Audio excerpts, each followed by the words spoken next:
প্রত্যেকটা মহিলার সম্মানের চচ্চড়ি করে ছেড়ে দিবি ওয়াইটিতে, আর আমরা বললেই দোষ, তাই না? হ্যাঁ, বাদরের মতো হ্যালো গাইস করে চলে আসবি পাঠা। তোকে এত বড় রাইট কে দিয়েছে রে? বাড়িতে তো দুটো মহিলা আছে, এখন সেই মহিলা দুটোর চরিত্র নিয়ে এখন বসবো? তোর ভালো লাগবে শুনতে বিনা কারণে? তখন তুইও কিন্তু বলবি যে সোশ্যাল মিডিয়াতে দেখেছিস আমার স্ত্রীর চরিত্র খারাপ, আমার মায়ের চরিত্র খারাপ, এটা তুই বলবি একদম। তখন তুই তোর দিক থেকে তখন তুই একদম আইনের কথা বলবি। আর তুই যখন অন্য মহিলাদের চরিত্র নিয়ে কথা বলছিস তখন এই আইনটা ভুলে যাস, তাই না? তার আগে বলি হাই ফ্রেন্ডস, সোমা ওয়ার্ল্ডে তোমাদেরকে অনেক অনেক স্বাগত আর অনেক অনেক ভালোবাসা। চলে এসেছি আবার একটা ভিডিও নিয়ে তোমাদের সামনে। আচ্ছা, তার আগে বলে দিই, যারা আমাকে ফোন করছো, ফোনে সুইচ অফ, একটা ফোনে রিং হচ্ছে, তো যে ফোনটাই রিং হচ্ছে সেই ফোনটা আমার এখন ছেলের কাছে, মানে ছেলের ফোনটা এখন ব্যবহার করছে, পড়াশোনা করে, ওই ফোনটা ধরবে না, আমি বলে রেখেছি। আর যে ফোনটা আমার সুইচ অফ, ওই ফোনটার আমার একটুখানি প্রবলেম হয়েছে, তাই সুইচ অফ হয়ে আছে, ফোনটা আজকালের মধ্যেই ঠিক হয়ে যাবে। আর এখন যেটা আমি ভিডিও করছি এটা আমার ফোন নয়, আমার অ্যাকাউন্ট এখানে নিয়ে আমি করছি, এই নাম্বারটা দিতে পারছি না, সরি। আজকে দিনটা দাঁড়িয়ে যাও, আমাকে ফোনে পেয়ে যাবে। এবার আসি মেন কথায়।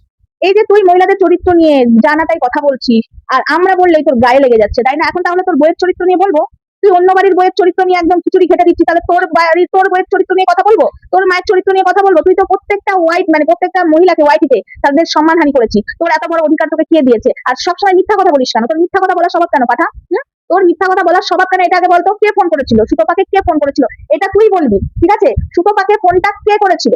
তুই ভালো করে জানিস, মিথ্যা কথা বলতে যাবি না। এখানে কেউ সেটিং মেটিং করতে আসে না, ঠিক আছে? এখানে কেউ সেটিং মেটিং করতে আসে না, সেটিং তো করিস তুই। তোর স্বভাব আছে, তুই যাকে গালাগালি করিস, যেসব মহিলাদের চরিত্র খারাপ করিস, যাদেরকে দিদি বলিস, তাদের চরিত্র হরণ করিস, আবার যখন নিজের সাথে ঘা লাগে সেই চরিত্রহীনা মেয়ে তোর কাছে চরিত্রহীনা, কিন্তু সেই মহিলাদের কাছে যেই আবার ধ্যানায় ধ্যানায় করে আরেকটা মহিলার ক্ষতি করার জন্য তুই সেটিং করতে যাস। সেটিং আমাদের করতে লাগে না, ঠিক আছে? সেটিং আমাদের করতে লাগে না রে, সেটিং তো তুই করিস, দেখেছি তো। ওই খ্যাকশিয়াল, ওই 63 বুড়িকে কি গালাগালি করেছিলিস, ভুলে গেছিস? তারপরে তো যখন সুতপাকে ডিম আর টমেটো ছুটতে যাবি ওই কালীঘাটে, তখন তো এদের সাথে আবার সেটিং করে নিয়েছিলিস, যাদের চরিত্র হরণ করেছিলিস। কালো হাঁটু শ্বশুরের সাথে ঘষে ঘষে শুয়ে শুয়ে সহবাস করে তোর কালো হাঁটু হয়ে গেছে, ভুলে গেছিস? ভুলে গেছিস তুই? দিনগুলো ভুলে গেছিস? এখন বলছি বলে বড্ড গায়ে লাগে। তুই যেগুলো আমাকে বলছিস সেটা তুই বলতে থাক, সেগুলো আমার কোনো প্রয়োজনই নেই উত্তর দেওয়া। তোকে যেভাবে দিতে হয় না, ঠিক তোকে সেইভাবে দেবো। আগের সমাধান নেই এখন, বুঝেছিস তো? একটা কথা শুনে রাখ, তুই ভাবিস না তোকে সবাই ভয় পেয়ে বসে থাকে। তোকে কেউ ভয় পায় না রে। তুই তো মহিলাদের মাঝখানে ঢুকে তুই মহিলাদের পেছনে মুখ গুজে বেড়াস। তোর স্বভাব, তোর বউ তোর বউয়ের পেছনে মুখ বুঝতে দেয় না, তাই অন্য মহিলাদের পেছনে তুই মুখ গুজে বেড়াস। তোর এটা স্বভাব, ঠিক আছে? এটা স্বভাব, তোকে কেউ ভয় পায় না। ওই হ্যালো গাইড করে আসতে পারবি, আর ওই কন্টেন্ট করবি, আর ওই ভিউজ কামাবি, আর ইনকাম করবি। লোকের ভিউজ দেখে তোর জ্বলন হয়, সেটা বুঝতেই পারি, কিন্তু কথাটা হলো এটা নয়। কথাটা হলো এটা, একটা মহিলার চরিত্র নিয়ে কথা বলার অধিকার তোকে কেউ দেয়নি, ঠিক আছে? তোকে বারবার বলছি এখনো সময় আছে, শুধরে যা। এরপরে মহিলারা যখন এক হবে, ঝাঁটার বাড়ি তোর ওই দোকানে যে তোকে ঝাঁটা পিটা করবে মহিলারা, তখন নিতে পারবি তো? এখন কিন্তু দিনকাল খুব আলাদা হয়ে গেছে, তাই রেডি থাক তুই। এখনো সময় আছে, শুধরে যা, নাহলে প্রত্যেকটা মহিলা ঝাঁটা নিয়ে যে তোর ওখানে পিটাবে। আমি তো সুতপাকে বলবো, তোমাদের বাড়িতে যতগুলো মহিলা আছে নাও, দিয়ে একদম ওর দোকানে গিয়ে ঝাঁটা পিটা করো। তোমার চরিত্র নিয়ে কথা বলছে। আর একটা কথা, সুতপা ও কটা ভাতার আছে, ভাগ্নের সাথে থাকে না থাকে সেটা তোর ব্যক্তিগত ব্যাপার। সোশ্যাল মিডিয়াতে গিয়ে এসে ভাতার নাচিয়েছে না ভাগ্নের সাথে নোংরামো করেছে, তার পরিবার বুঝবে। আমি আগেও বলেছি, আমি এখনো বলছি, ঠিক আছে? তোর খুব খাচ্ছে না? সোমা নেমে গেছে, সোমা নেমে গেছে, সোমাকে নামানো হয়েছে, তোর খাচ্ছে। আমাকে কাউকে নামাতে হয় না রে, আমার ওপেনিং আমি রাখতেই পারি, আমার চ্যানেল, আমার ওপেনিং আমি রাখবোই। তুই যেভাবে একের পর এক মহিলাদের চরিত্র হরণ করছিস, সামলে যা। এবার বলি 63 বুড়িকে, শোন 63 বুড়ি, বয়স অনেক হয়েছে, বয়স তোর অনেক হয়েছে। একটা মেয়ের পেছনে কন্টিনিউ লাগিস না। তুইও মেয়ে, ভাবিস না যে ছাড় পেয়ে যাবি, ঠিক আছে? ছাড় কিন্তু তুই পাবি না। মুখ দেখলে ঘৃণা লাগে। আরে একটা মানুষকে বলছিস মুখ দেখলে ঘৃণা লাগে, তুই মানুষ? তুই মানুষের পর্যায়ে পড়িস? হ্যাঁ, মানুষের পর্যায়ে পড়িস না। আর এই যে যার হয়ে কথা বলছিস, যে পাঠার হয়ে, এই পাঠার চরিত্র হরণ তো তুইও করেছিলিস রে, 63 বুড়ি। করিসনি? বরং আমি আর ধরিত্রী ওর বউকে নিয়ে কিছু কথা বলিনি, ঠিক আছে? শুধু ওই একটা বিষয় ওর বউকে নিয়ে কথা বলেছিলাম, যখন ওর বইয়ের নাইটে উঠে যাচ্ছে আর ওই ভিডিওটা সোশ্যাল মিডিয়াতে দিয়ে নিজের বইয়ের চরিত্রটা বাজারে বিক্রি করতে, তখন বলেছিলাম। আদার্স ভাই আর কিছু বলিনি। আরেকটা কথা, তুই যে পাঠাটাকে সাপোর্ট করে সুতপাকে এবং আমাকে ধরিত্রীকে ঠুকছিস, ঠিক আছে? 63 বুড়ি, তুই যে কথাগুলো বলছিস অন্যের নামে, তুই আগে নিজে ঠিক তো? তোর বর তোর কাছে থাকে তো? হ্যাঁ, তোর বর তোর কাছে থাকে তো? আগে বল, তোর বর তোর কাছে কেন থাকে না? কেন থাকে না? তোর চরিত্রটা কি সবাই জানে তো।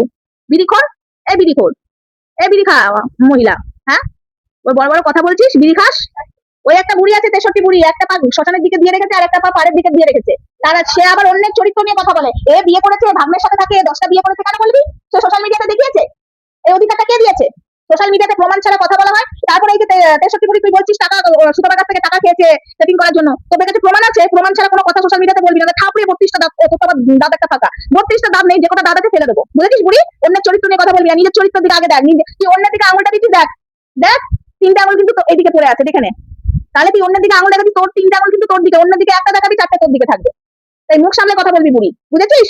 থাপড়ে তোমার দাঁত ফেলে দেবো। বয়স হয়েছে অনেক, এই যে কথাটা বলছে, এটা কিন্তু আমার পাপ হচ্ছে বয়স্ক মানুষকে বলা, কিন্তু তুই তো শুনবি না। তুই তো নিজে একটা চরিত্রহীনা মেয়ে ছেলে, তাই অন্যের চরিত্র নিয়ে পড়ে থাকিস।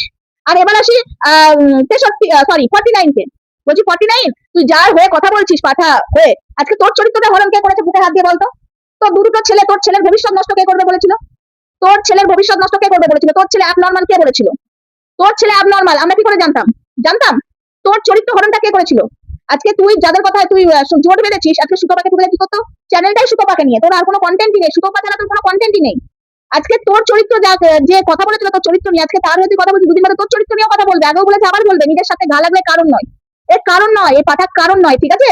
তো বলছি 49, আজকে তোর ছেলেকে অ্যাবনর্মাল সোশ্যাল মিডিয়াতে ওই রটিয়েছে, তুই তোর শ্বশুরের সাথে সহবাস করে হাঁটু কালো করেছিস, ওই রটিয়েছে, ঠিক আছে? আজকে ধরিত্রীর দিকে আঙুলটা তুলছিস, একদম বলিস না খিস্তিবাজ বলছিস, তুই কম খিস্তি দিসনি রে, ঠিক আছে? তুই কম পোশাক পরে এখানে নোংরামো করিস নি, এমন পোশাক পরিস সব দেখা যায়, এমন হাত কাটা ব্লাউজ পরিস অর্ধেক বেরিয়ে যায়। আগে নিজের চরিত্রটা দেখ, তারপর অন্যের চরিত্র নিয়ে কথা বলবি। তো যাই হোক বন্ধুরা, ভিডিওটা আমার এটুকুই ছিল, আমি বেশি বড় ভিডিও করতে চাই না। আর একটা কথা বারবার বলছি, প্রমাণ ছাড়া কথা বলবি না। টাকা খাওয়া হয়েছে সুতপার কাছ থেকে, আর ফোনটা কে করেছিল সেটা তোদের ওই পাঠের কাছ থেকে জান, নাহলে আমি নেক্সট ভিডিওতে বলবো সুতপাকে কে ফোন করেছিল, এটা আমিই বলে দেবো, ঠিক আছে? চাপ নিস না। কিন্তু ফালতু কথা বলে এখানে ভিডিও করবি না, এখন প্রমাণ ছাড়া কেউ কাউকে কোনো কথা বলতে পারে না, ঠিক আছে? আনখাই কোনো কথা বলে দিবি না। আজকে যদি এই পাঠার বইয়ের চরিত্র হরণ করি আমি এখানে, ওর মায়ের চরিত্র হরণ করি, ও তখন এসে বলবে এই আমার বউয়ের চরিত্র খারাপ, তুই কোথায় দেখেছিস প্রমাণ দে, তখন কিন্তু প্রমাণ চাইবেই। তাই সোশ্যাল মিডিয়াতে যেটা দেখানো হবে, যেটা সুতপা দেখাবে, সেটা যদি ভুল হয় সেটা নিয়ে বল, বাট অন্য কোনো কথা নিয়ে বলিস না, ঠিক আছে? আরেকটা কথা, একজন আমাকে কমেন্ট করেছে, হ্যাঁ তুমি সুতপার পাশে কি করে থাকতে পারো? না, আমি সুতপার পাশে নেই তো। আমি একটা কথা বলছি, এখন এই সময় একটা মেয়েকে কাটাছেড়া করছে, এখন সুতপার দোষ নেই, এখন আমি সুতপাকে দেখছি ও সঠিক পথে আছে, সুতপা সঠিক কথা বলছে, তাই আমি সুতপাকে সাপোর্ট করছি। ও যদি আবারও ভুল কাজ করে আমি আবারও বলবো, সুতপাকে আমি আবারও বলবো তুমি ভুল করছো। এটা বলার সাহস সবসময় রাখতে হয়, বুকের পাটার জোর রাখতে হয়। এরকম পলিটিক্স খাটাতে নেই যে যাকে যখন ল্যাং মারবো, যে আমার শত্রু ছিল তার সাথে হাত মিলিয়ে আরেকজনকে ল্যাং মারবো, এই চিন্তাধারা, এই টেন্ডেন্সি আমার নেই। তো চলো, ভিডিওটা আমার এটুকুই ছিল, বেশি বড় করবো না, ছোট্ট বলতে গিয়ে অনেকটা বড়ই হয়ে গেল। চলো, টাটা।